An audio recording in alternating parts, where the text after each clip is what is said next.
Hello friends, welcome to cre.ativeworkers. ఏదైతే మనకి XL100 యొక్క ప్రీవియస్ వీడియోస్ చేశాను, వాటి యొక్క లింక్ డిస్క్రిప్షన్లో పెడుతున్నాను. అలాగే ఈ వీడియోలో హెడ్ వాల్వ్స్ ఎలా ఫిట్ చేయాలి, వాల్వ్ ఆయిల్ సీల్స్, వాల్వ్ వాచెస్, valve springs, valve locks, rocker arms and rocker arms piston మొత్తం చెప్తాను నేను. ముందుగా మనం వాల్వ్ సీటింగ్ అని చేయించవలసి ఉంటుంది. అదే పౌల్ట్రీ వర్క్లో చేయించేసాను. సో వాల్వ్స్ ఫిట్ చేసినప్పుడు ముందుగా వాల్వ్ ఫిట్ చేశాను. లోపలికి ఫిట్ చేసిన తర్వాత కొంచెం లోపలికి తోయండి. తోసే ముందు అక్కడ మీకు వాల్వ్ వాచర్ వేయవలసి ఉంటుంది. వాల్వ్ వాచర్ వేసిన తర్వాత ఒరిజినల్వి ఆయిల్ సీల్ వేయండి. కకృతి పడవద్దు. ఓకే, డబ్బులు ఊరికనే రావంటారు, అలాగే ఊరికనే వచ్చిందని చెప్పేసి తక్కువకు వేస్తే ఆయిల్ లీక్ అయిపోతుంది, మళ్ళీ బండి ప్రాబ్లం అవుతుంది. సో ఆయిల్ సీల్ వేసినప్పుడు ఆ వాల్వ్ని కంప్లీట్గా లోపల పుష్ చేయండి. లెవెల్కి ఈక్వల్ లెవెల్కి పుష్ చేసి ఆయిల్ సీల్ని ఫిట్ చేయండి. ఫిట్ చేసిన తర్వాత వాల్వ్ని బయటికి తోసేయండి. సరే కదా, కంప్లీట్గా వాల్వ్ ఆయిల్ సీల్ ఫిట్టింగ్ అయింది. ఇప్పుడు దీనికి రెండు స్ప్రింగ్స్ వస్తాయి, చిన్న స్ప్రింగ్ ఒకటి, పెద్ద స్ప్రింగ్ ఒకటి. చిన్న స్ప్రింగ్ పెట్టి పెద్ద స్ప్రింగ్ పెట్టి మీదన లాకింగ్ ఉంటే చూసారు కదా, రెండు లాక్స్ ఉంటే కటింగ్ వాచెస్ అనేవి. అవి పెట్టే ముందు దానికి ఒక లాకింగ్ వాచర్ ఒక బేస్ ఉంటుంది. ఆ బేస్లో పెట్టేసి వాచర్ అనొచ్చు, బేస్ అనొచ్చు, మన ఇష్టం మనది. ఓకే, పెట్టి కిందన మీకు నేను చేతితో పెట్టేస్తాను. ఎటువంటి నాకు టూల్ అక్కర్లేదు. టూల్ ఉంది కానీ టూల్ అక్కర్లేదు, నాకు ఎక్స్పీరియన్స్ కదా.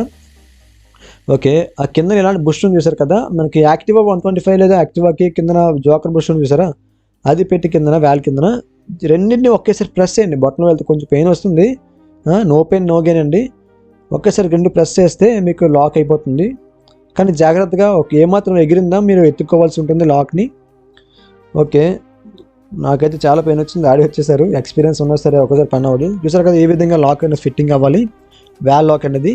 ఓకే, వన్ సైడ్ ఫిట్ చేసేసాం, పెద్ద వాల్ వేసేసాం. ఇప్పుడు చిన్న వాల్ కూడా same procedure, same to same. Okay, చూడండి, కరెక్ట్గా వీడియో చూడండి, మీకు అర్థమవుతుంది. అర్థం కాకపోతే ఒకసారి మళ్ళీ రీప్లే చేయండి వీడియోని, స్లోమో పెట్టుకొని కరెక్ట్గా అర్థమవుతుంది ఏ విధంగా ఫిట్ చేస్తున్నాను, కరెక్టా కాదా అని చెప్పేసి. నేను వీడియో అప్లోడ్ చేస్తే ఖచ్చితంగా కరెక్టే ఉంటుంది, అది మీకు కూడా అర్థమైపోయి ఉంటుంది. ఈ పాటికి నా ప్రీవియస్ వీడియోస్ చూసి ఉంటే, చూడకపోతే చూడండి, తప్పేం లేదు. ట్రై చేయండి, ఒకసారి ట్రై చేస్తే తెలుస్తుంది కదా ఏంటనేది. ఓకే, ఈలోపు మనము ఆయిల్ సీల్ వేసేసాం. తర్వాత రెండు స్ప్రింగ్లు ఒకేసారి వేసేసాను నేను, టైం టేకింగ్ అవుతుంది చెప్పేసి. కింద బుష్ మీద పెట్టాను కరెక్ట్గా వాల్ని. ఇప్పుడు లాకింగ్ వాచెస్ పెట్టాను. ఇప్పుడండి అసలైన ఉంటుంది మజా. ఇదైతే ఎగిరిపోయిందండి వాచ్ అనేది నేను ఫిట్ చేసినప్పుడు. బట్ వెంటనే నేను వీడియో ఫాస్ట్ మోడ్ పెట్టి కవర్ చేసేసాను, తెలుసు కదా మరి.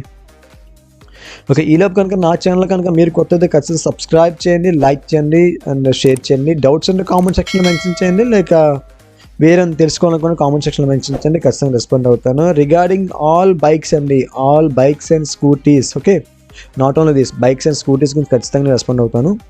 ఓకే, ఇది కొంచెం టెన్షన్ ఎక్కువ ఉంది, స్ప్రింగ్ టెన్షన్. ఏంటి భయ్యా, పాత కూడా అలాగే ఉంటుంది కదా అంటే, రెండు ఒకటే ఉంటాయి. కాకపోతే ఎనర్జీ, నాలో ఎనర్జీ అయిపోయింది, ప్రెస్టెస్ ఎనర్జీ. ఎందుకంటే బొట్టనల వేలు నాకు రెండే ఉన్నాయి కదా, 4 లేవు కదా. సో 2 ఉండడం వల్ల కొంచెం అవుతుంది. ఒక్కొక్కసారి అన్ని పట్టించుకోకూడదు. మీరు కూడా ఏదో ట్రై చేస్తున్నాను, అప్పుడు చేయనివ్వండి. చూసారు కదా ఎగిరింది, మళ్ళీ మొత్తం తీయవలసి వచ్చింది. ఇదే మీకు చెప్పాను అందాక, మీరు విన్నారో లేదో. మీరు వినరు. మేము ఎక్కడికి తీసుకెళ్దాం అనుకున్నా మీరు ఎక్కడ ఉంటానంటారు. ఓకే, మనం వీడియోలోకి వెళ్ళిపోతాం. మన టాపిక్ డైవర్ట్ అయిపోతుంది, ఎక్కడికో వెళ్ళిపోతుంది వీడియో. ఓకే, చూసారు కదా కొంచెం అయితే హార్డ్గా ఉంటుంది. మీరు మిషన్ యూస్ చేయండి, మీరు కొత్త అయితే లేదు, ఎక్స్పీరియన్స్డ్ నేను పొడిసేస్తాను ఏదో అన్నట్లయితే ధూళి ర్యాంక్ కొట్టండి.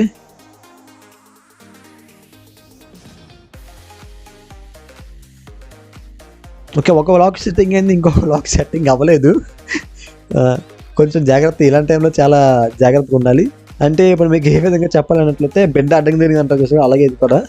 ఏమాత్రం లాక్ ఎగిరిపోయింది అనుకోండి, రెండోది కూడా ఎగిరిపోతుంది.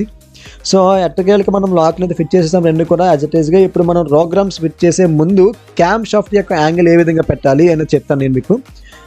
చూసారు కదా అక్కడ మీద హోల్ అనేది పైకి ఉండాలి. ఇక రెండు కూడా 0లో ఉంటాయి, 0 టైమింగ్ అనేది అనేది. ఓకే, ఇది కరెక్ట్గా పొజిషన్ అనేది, 2 హోల్స్ అని పైకి ఉన్న మనకి కరెక్ట్గా టైమింగ్లో ఉన్నట్టు. ఇప్పుడు మనం ఏదైతే ఒక రోగ్రామ్ అయితే వేయవలసి ఉంటుంది. ఇదేంటే రబ్బర్ పెట్టబోయేనట్లయితే సైలెన్సర్ రోగ్రామ్ అండి, సైలెన్సర్ సైడ్ది. దానికి దీనికి చిన్న తేడా ఉంటుంది. సో తేడా అంటే యాజిటైజ్గా ఉంటుంది, కానీ అంతే నమ్మకం అది. ఓకే, ఇప్పుడు మనం ఏదైతే రోగ్రామ్ పిన్ని ఫిట్ చేయవలసి ఉంటుంది, యాజిటైజ్గా పుష్ చేయండి లోపలికి. నెక్స్ట్ ఏంటంటే నెక్స్ట్ రోగ్రామ్ పెట్టాలి. ఏంటి భయ్యా ఎంత స్లోగా ఉన్నారు మీరు. ఓకే, అరే నెక్స్ట్ ప్రోగ్రామ్ కూడా పెట్టేసి పిస్టన్ పిన్ ఫిట్ చేసేయండి. ఎందుపై ఎంత గ్యాప్ ఉందన్నట్లయితే ఆ ఖాళీ గ్యాప్లో మనకి రబ్బర్ బూట్ వస్తుంది కదా, మీరు మర్చిపోయారేమో, నా పక్కన రబ్బర్ బూట్ని చూసారు కదా, ఆ బూట్ని జాగ్రత్తగా తీసుకొచ్చి ఈ హోల్లో పెట్టేస్తాను. ఇప్పుడు చూడండి. ఓకే, ఇది ఫ్రెండ్స్ XL100 యొక్క హెడ్ ఫిట్టింగ్ మొత్తం అన్నీ కూడా. అండ్ మరింకని ఇటువంటి వీడియోస్ కోసం నా ఛానల్ సబ్స్క్రైబ్ చేయండి, లైక్ చేయండి, షేర్ చేయండి. And stay tuned to creative workers and have a nice day my dear subscribers and non subscribers.